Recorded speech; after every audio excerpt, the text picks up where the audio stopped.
welcome to another episode of PAS Seed Talks. I'm Emilia, your host, a co-liver here at PAS Coliving, and today I have the pleasure to be here with Sarah. Who are you and what are you doing here? Kia ora, whānau, family. So we are a world schooling family here at PAS Coliving, and I am from Aotearoa, New Zealand. Wow. And my husband is Spanish, so he is from Madrid, but we've been living for 13 years in New Zealand, coming back for holidays and things. But this time we've decided to come. We've come for 7 months to Spain and giving our children an experience of being here in Spain and connecting with the other side of who they are. Wow. And then we found PAS Coliving and world schooling. I'd never heard of world schooling before. I still, it's still new to me. And but we wanted to come to the northern region and found Ubuntu, the Ubuntu project as well, and this world schooling. And so we're here. Yeah, that's right. We're amazing. Here now. So for people who don't know what world schooling is, would you like to explain a little bit more? Like, you are nomad families coming together here to learn. I think it's different for a lot of people. It seems like it's a very blanket term that now with the event of remote working and many families have chosen to sort of step out of the normal 9 to 5, kids going to one school and have decided to travel. But from what I understand, it's definitely very different for everybody, right? For me, the concept is creating a curriculum, loosely I say curriculum, around the place that we happened to be at the time. So when we arrived in Madrid, we did a whole thing around, I'd made a whole project around El Guernica. And then we talked Spanish Civil War. We talked about art protest. We talked protest using art. We talked a lot about the role of what happened in the Civil War here in Spain, and so that helps them to connect to some of the stories of their grandparents who were affected by the Civil War. So that for me is like a world schooling kind of example. Is education in place. So. Wow, that's amazing, super interesting. So was it so that you were the teacher? You just found the information and you were teaching your kids? I'm teaching. I found the information, ChatGPT, oh my God. Oh yeah, I know. Love ChatGPT. That made like some really cool activity books for them because I was able to put their age, their what they're interested in. One of my girls is dyslexic, so she's really visual. So I was able to put all of that in, and it came up with these really wonderful questions for me to ask them. Amazing. So it's an incredible tool.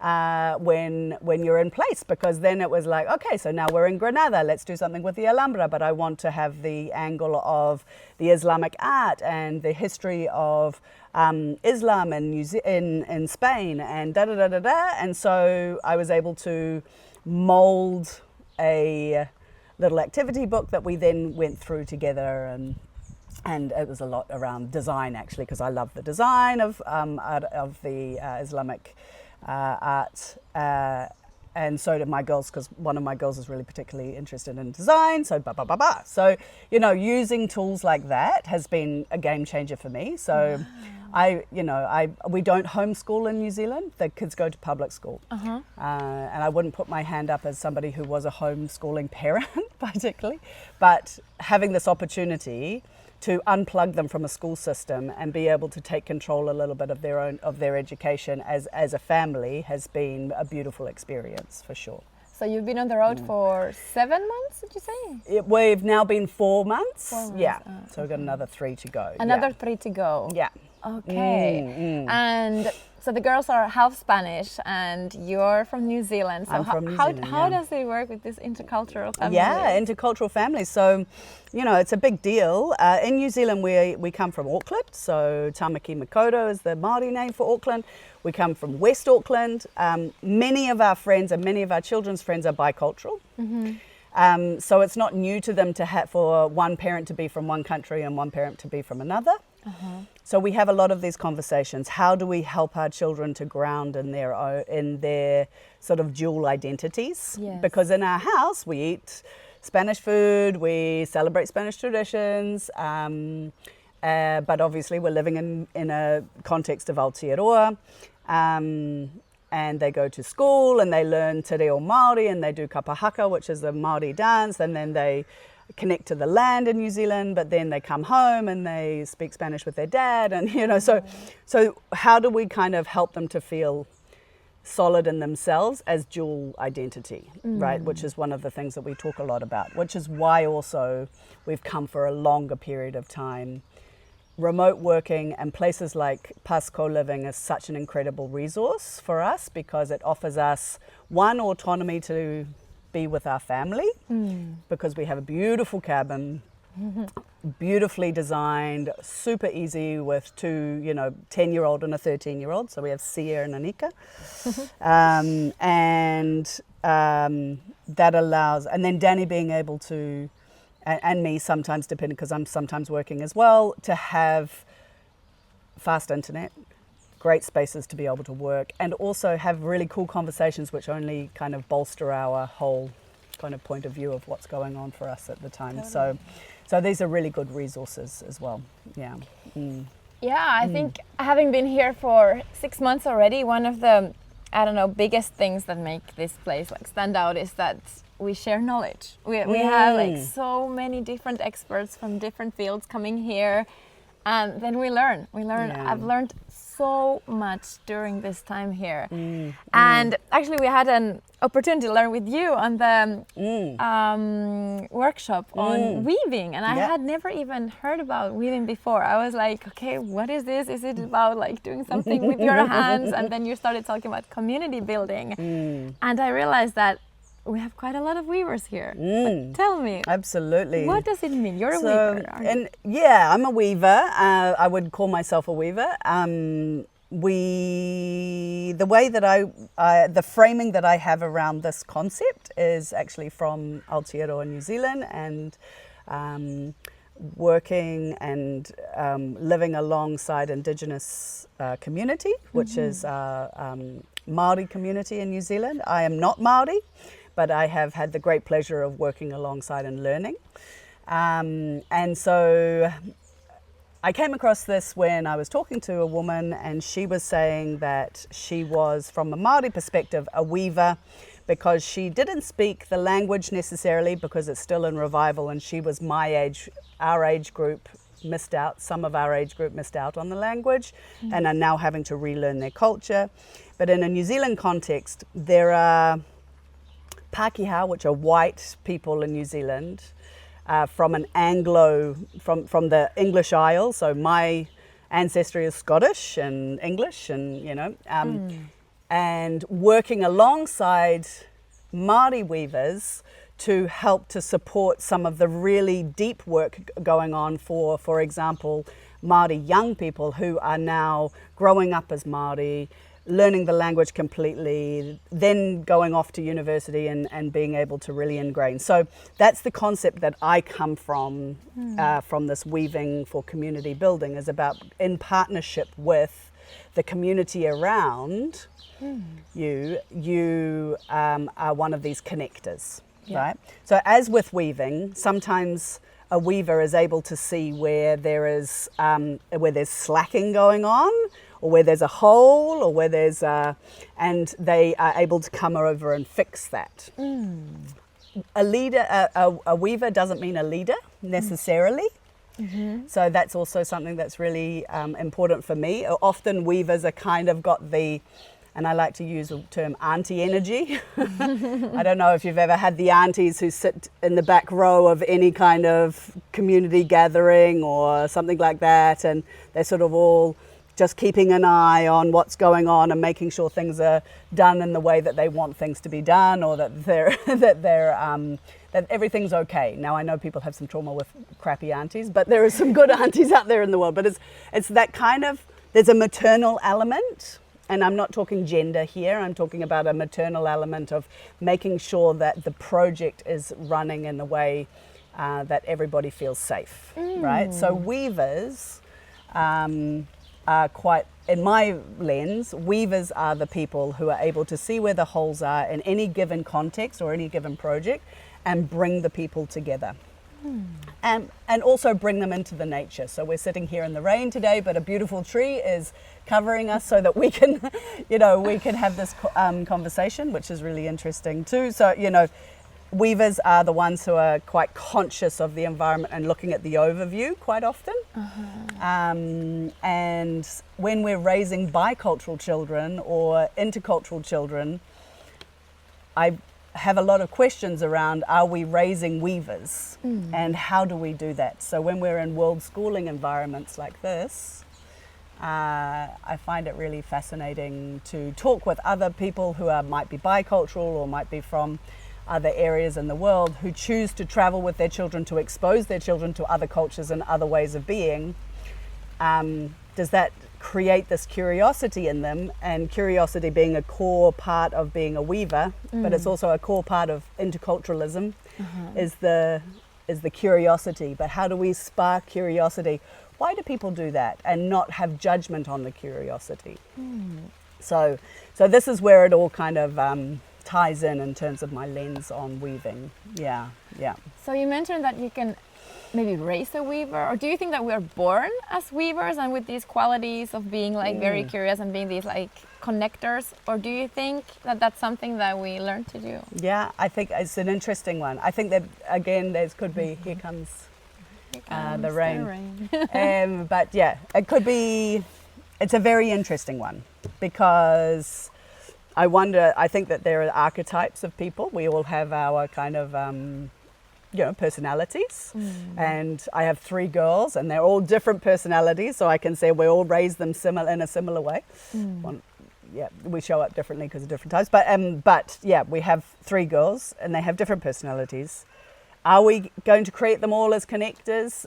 They definitely have that aspect in the way that they see their parents show up, so I'm guessing that will be a part of who they become, and I hope that that's part of who they become. However, this is what we've been talking about here. Can we expect that from our young people or not? I'm not sure. So there's a big question mark over that, to be honest, I think. And I'm curious. I'm just sitting in curiosity about that at the moment. Yeah.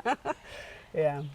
I think I'm a weaver, because when I was listening to your workshop, I really connected with the fact like you being the connector of 2 different worlds and kind of like helping people to go out of their little pink bubbles and see other bubbles and breaking bubbles and doing that. But sometimes I'm like, okay, or not sometimes, but the week that I've been pondering this new identity of mine, that how can I use this quality of mine for the better society, for the good of this world? I think it's about, because if you're a weaver, and from this lens, you are able to see the overview. So you're also able to see where the flapping threads are.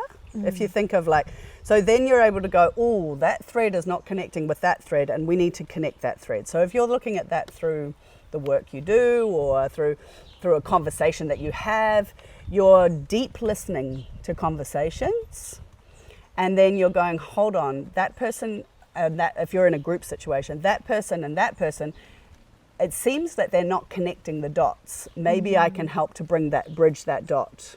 And then stand back and see if that's the case, right? For something like that. Wow. So it's sort of, if you can take that imagery of like threads, and then we're having to bring the threads and we're having to weave the threads. And if we take that curiosity and we're aware of the overview, then maybe we can grab those threads and help them to find connection, right? Wow. So this is probably how I think that you can use this. When we use metaphor and we use these things, it activates something else in our brain. It gets us creative. And it's only when we have our creative brain can we find solutions. Yeah. If we're stressed, if we're freaked out, if we're whatever, our brain doesn't get creative because it goes into survivor mode and it freezes. Yes, absolutely. So when we use metaphor, it's helping to ignite that light in our head of creativity, which then helps us find solutions to life's problems and to whatever, the work's problem, whatever problems. So using metaphor and using the threads, thinking of it as like threads flapping in the wind or whatever it might be for you, and then thinking about that. And if you see in conversations, quite often you see people who are missing each other because for lots of different reasons we either deep listen or we don't. So. Do you have any examples of your success in being a weaver? Like what kind of magic can you create? What kind of magic can you create? So I'm involved in a beautiful project in New Zealand, in Aotearoa, New Zealand, where we bring young musicians from around the world to, but also within New Zealand, to share traditional music. And it's called Ethno New Zealand. And we are part of a global movement. There are like 40 ethnos around the world.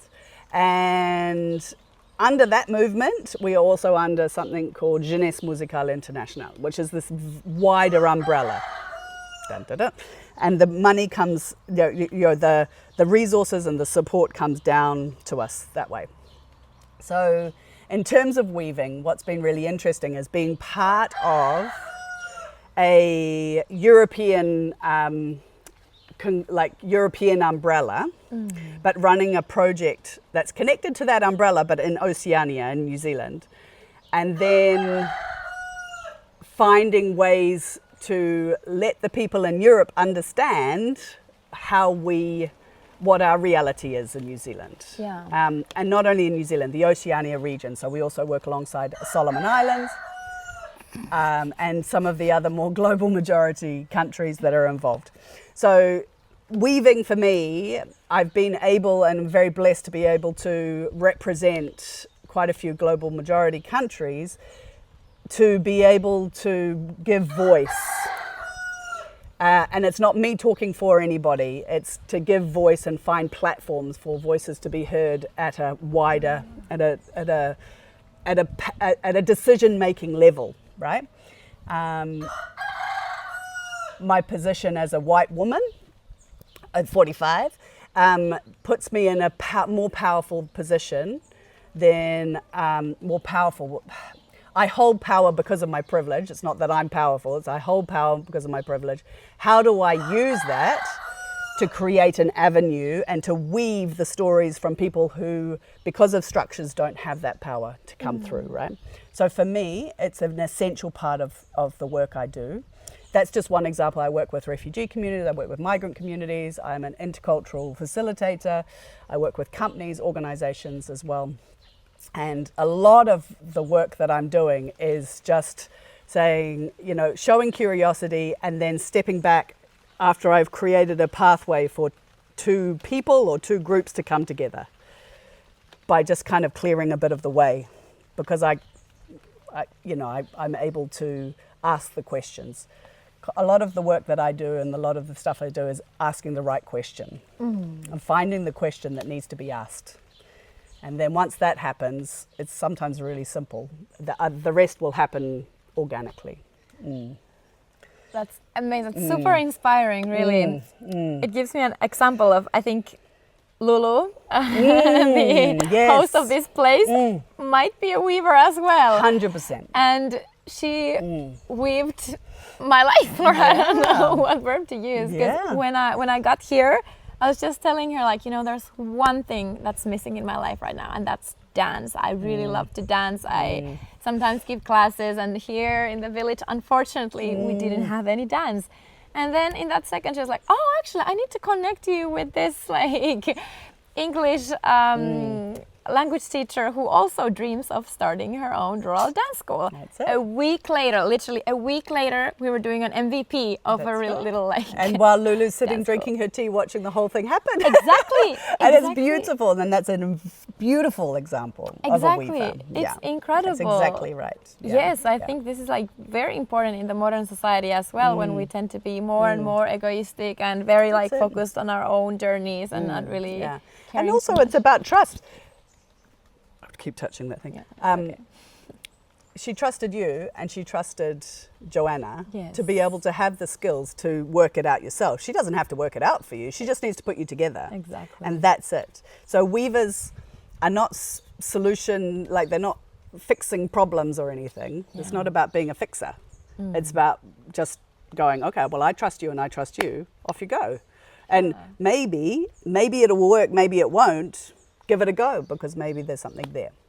Totally. And then walking off and going and having a cup of tea. That's the auntie energy. This is the auntie energy. Is like, that's when you go, okay, that's cool. And you're keeping your eye on the overview, Yeah. So would you say that it's also a lot about courage and really like trusting your maybe intuition? Intuition is probably Yes. quite a big one. Intuition. And that comes, with, I think, I don't want to because I think that there's stages in our lives where we can connect into our intuition and we can start to trust our intuition. Yeah. I don't think it's an age thing, to be honest. I think it's a life experience thing. Absolutely. So some of us have experienced heaps of life before 20 and we're tapped into our intuition maybe a bit better, or we've been taught to tap into our intuition, because of course in this day and age people are so disconnected from their intuition. Totally. Because we're so scared to do the wrong thing or whatever, and all of these things. For me it was motherhood that helped me to tap into my own intuition, and I was lucky to become a mother at 24, so that helped me to at the time it was a bloody big shock, but it was all good. In the end it's lucky enough, but that helped me to tap into my intuition. But it was also, that was now 21 years ago, before internet got exploded, right? So I didn't have the internet to tell me that I was, I had to do this with my baby. I just had to go, oh wow, I had to tap into my mother intuition at that point. But I had been taught not to think about my intuition just through systems, right? Just through systems, education systems, colonial systems in New Zealand, these kind of things. It's like, no, you're supposed to do things this way. The other thing about weavers I think is quite interesting is that quite often they're seen as outsiders. And I'm interested about that topic too, because when I talk to other people who I know are weavers and I can see are weavers, quite often they've had that experience of feeling an outsider at some point. And that's fascinating to me too. There's something in that, I think. So do you feel outsider yourself? Yeah, totally. Yeah, definitely. Definitely. I'm neurodiverse. I've never fit into any kind of box. I was raised in Southeast Asia, but I have a New Zealand passport.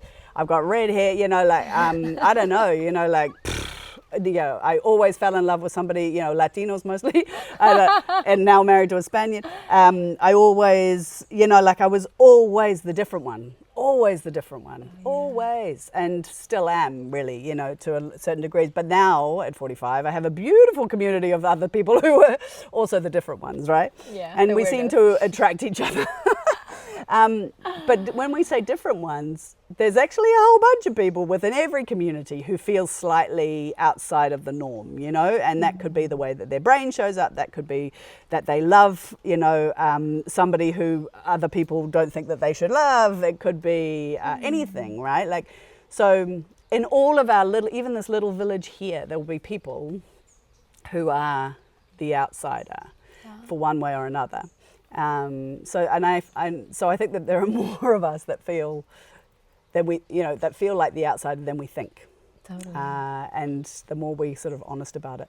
But I think that can be a real tool, because when you sit from the outside and you're not in the cool kids gang at school, or you're not the popular kid, or whatever it bloody is, I don't know. You learn to observe. Yeah. You watch. You see what's going on, right? Because if you're inside the cool kids gang and you're doing everything that everybody, you're rolling in automatic mode. Totally. Yeah. So it's important to have that tension. Yeah. So it's okay for my kids to go into a group of Spanish kids here and struggle with the language and feel uncomfortable. They need to learn that. Yeah. They need to feel the discomfort and sit with discomfort, because that helps you to observe, in my view, right? Obviously not too much, because also there's a part of belonging, which is very important too. So all of this stuff that I'm saying comes with balance, and but we all also struggle. Because I was always the outsider, my 20s was crazy, just put it mildly. And, because I was super lost, like I was like, what the hell? Who am I? What is this? What am I doing? Da, da, da, da. And then I found my way back to myself. Thank God for my daughter, who was born at 24. She helped me. That was like a massive, could be seen from outside as a crisis, but it was super important for me. Yeah. So there's also this thing of us who have been through some of that, and it's trauma, of being the outsider and trying to come back into being okay with yourself. There's something so interesting there of like, now and comes back to this now raising weavers, and we have this beautiful set of young little ones here. It's our job to also help them to find senses of belonging inside themselves. Yeah. And as parents and as community and all the rest of it, if we are raising weavers, because it's not easy to be a weaver, how do we support them to also find a sense of belonging in different communities? Or ideally, I guess, we're all looking for that self-esteem and that inward belonging, right? Absolutely. So there's a lot of, by any means, all this conversation I'm having is not like I've got it, but I think about it a lot, and I'm really curious about it. Yeah. No, but it really resonates. I can totally connect with what you're saying, because I lived the first 28 years of my life in that tunnel of not really looking outside and just trying to be like everybody else. And I was one of the cool kids. Totally. So I didn't have the need to maybe like jump outside either, because I thought that this is it. Yeah. This is the thing that I'm supposed to do, and this is the way that life is supposed to go to. But now I'm like, okay, I'm so happy. It wasn't that. And yes, it took some tears, it took some pain, and it was horrible to be in the process of like changing your life and realizing that maybe this life of having the loan and the boyfriend and the, big corporate job wasn't for me. And then jumping from that is not easy.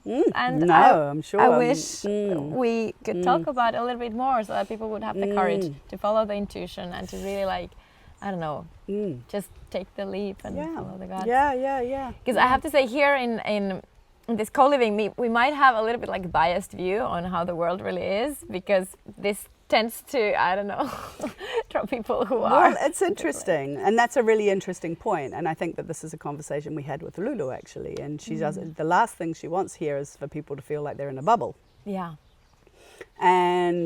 But again, it's also understanding and branching outside of this bubble, right? And we notice, and I have a Spanish husband, so we talk about this a lot. Some people, they come to Spain to stay in a bubble. Yeah. They're not connecting in Absolutely. with community. They're not connecting in with the history. They're not connecting in with the language necessarily, and these kind of things. So again, and this is what I really appreciate about this particular place and this particular project that Lulu and Oscar are nurturing here, is that there is an emphasis, and it will only grow because it takes time as well to connect in, but there is a real intention to connect further into the local community here. Absolutely. And that will only grow as this place grows, because the intent is so strong from both of them, and I see that so clearly. So even though right now sometimes it feels like a bubble and these sort of things, but it's also, there's nothing wrong with some bubbles to nurture yourself, eh? There's nothing wrong with that. Yeah. Because nurturing ourselves is really important. Yeah. So important. That will help us to have the strength to stand in our own life and all the rest of it. So, but this is a very safe place, and to be honest, safe places to hold little t and big T trauma is really, really important, right? So, but that's another conversation again too around mental health. But it's a real thing in our world today. So this is a very safe place to do that. But I think they will be more and more, and there'll be chances to get out of your comfort zones. Absolutely. From a safe place. This is what we do as children. Yeah. We hope that our parents are safe enough for us to go and explore and find things difficult, and then you know that you can come home. This is the ideal. Doesn't always happen that way, but this is the ideal, right? But you know, we need that as we go through. Like, that's why we build communities, because they're our safe place. Those bubbles are our safe place to bounce back into, to go, holy sheesh, that was crazy. Yeah. You know, so yeah. It's the bubble is cool, and then there's also the connecting through into and safely going, and safely for the community too, hey? Yeah. That they are also like all good, that it's not like, hey, we're doing everything different and all your Catholic conservative way of being is crap. You know, you're not going to say that. This is not going to work for anybody. Exactly. The Rooster agrees. Yeah. I want to say before, it's almost like the word preparation keeps on coming to my mind. I just think so maybe I came here to be prepared for something else, because it's almost like the course of my life is changing due to this experience and all these values as well that we promote here. It's like, I feel like it's a huge privilege to be here with the rooster. Yeah. And no, but really to connect with the values as well. It's interesting you mention values, because I think, you know, we go down another metaphor. As another metaphor, I was talking to my brother actually about it the other day. So, you know, you're going down a river, and we've got this beautiful PAS river, and it's a really good point. But if you don't have your own value system clear, that's your buoyancy, right? Like, that's your big rubber tube that you're rolling down on, you know? Yeah. So this is something that's really interesting here, because again, how many of us grow up with a very clear understanding of what our value set is? And it's very little. It's only just recent years, you know, I've got a 21-year-old. I start to talk to my 10-year-old now in the last 5 years about values, because I realized suddenly, I was like, we don't talk about our family values. We don't put a name on it necessarily. So that's really interesting. And I think a place like this can help you to really solidify, okay, so what are my values? Because that's going to be my life raft. Absolutely. When I'm shooting down the crazy rapids of life, that's my life raft. Because if I can go back to my value set, I know I'll be safe. Yeah, absolutely. But I have to articulate my value set first. Totally. And that's something that places like this can help us to really ground into our value set, right? Yeah. Totally. And here they're also very visible, because, you know, all the cabins are named after the values. Exactly. And you're like, everybody, all the co-livers know, like, okay, these are the values that we follow here, and it's very helpful. Yeah. Do you remember the values? Which one of these, like? Yeah, interestingly, when you're saying, so we are in the service cabin, and it's one of my deepest values, which was passed on to me through my father, interestingly enough, which, you know, I wouldn't have necessarily thought about that but in the last few years, I've really understood that. So service is a massive, massive cornerstone for me. Wow. Service to community, service to humanity, service, to nature. So the fact that we're in service is really interesting. I was like, really? We're in service? Okay, cool. Perfect. Makes sense. Yeah. That was actually the first cabin where I also stayed. Cool. Service. There you go. And I love it. Same. It's like an which amazing is cool. value. I love that. Have. Wow. Yeah. Okay. To wrap up a little bit, so you've been on the road for 4 months, 3 months to go. Yeah. What are you taking with you from this experience here at the World School? I think, you know, one of the things that Danny and I said, so coming back to this whole identity thing, so, you know, our children will grow up, and we will always be bouncing between Spain and New Zealand. You know, we have these we're so blessed to have such two beautiful places to call home. Yeah. And we've been nurturing for 12 years now. We're having babies and all that stuff. And in New Zealand, we have a beautiful community, beautiful projects. One of the things that we've been talking about is how do we nurture Spain, and we need time to nurture, and how we've grown in our 50, Danny and I have been 18 years together. So, you know, who are we now when we come back to Spain, and how do we want to nurture our life here? So this has been a beautiful experience for us, because what Lulu and Oscar are doing, and what Nida and Josera are doing are so aligned with our value set, right? And so for us is some lifelong friendships that I really feel are going to be beautiful going forward.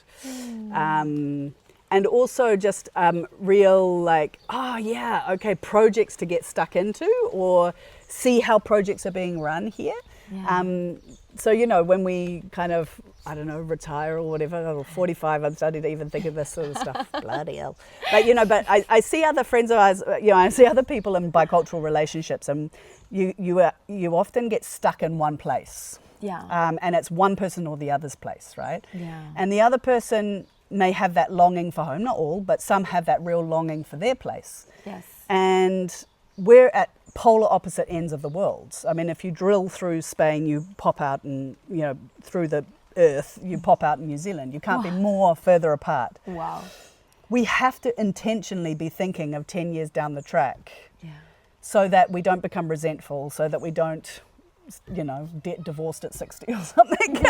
Because, it's really important to start thinking about that. So for me, this takeaway has been like a nice cornerstone to go, this is giving me thoughts for the future or connections that I want to nurture from New Zealand and Spain, New Zealand and Spain, so that when we come back for periods of time, I can also not feel resentful that we're here and not back in New Zealand, right? Yeah, absolutely. So it's that thinking as well. So that's one of the biggest takeaways for me. Is actually, bless my kids, they'll do what they want to do, but I'm also thinking about ourselves, Yeah. Amazing. Wow, Sarah. If someone wants to learn more about weaving or about your work, how can we find you? Can they be in contact? Yeah, well, you can be in contact. So I run a consultancy called Intercultural Connections, and it's interculturalconnections.net. If you want to find me on the internet. And I do some coaching, I do some facilitating in this kind of space as well. And then we also run an arts project, so Arts Connections Oceania. So if you're a musician, you want to come to New Zealand or you want to do anything like that, also hit me up. But you'll see it in my projects links in my personal page too. So, anything like that, if you are keen to connect. And I do some speaking and facilitating. I love holding these kind of group conversations. So. Wow. Thank you so much, Sarah. No Thank worries. you. Thank you for the Thanks interview. for the chat. Thank you.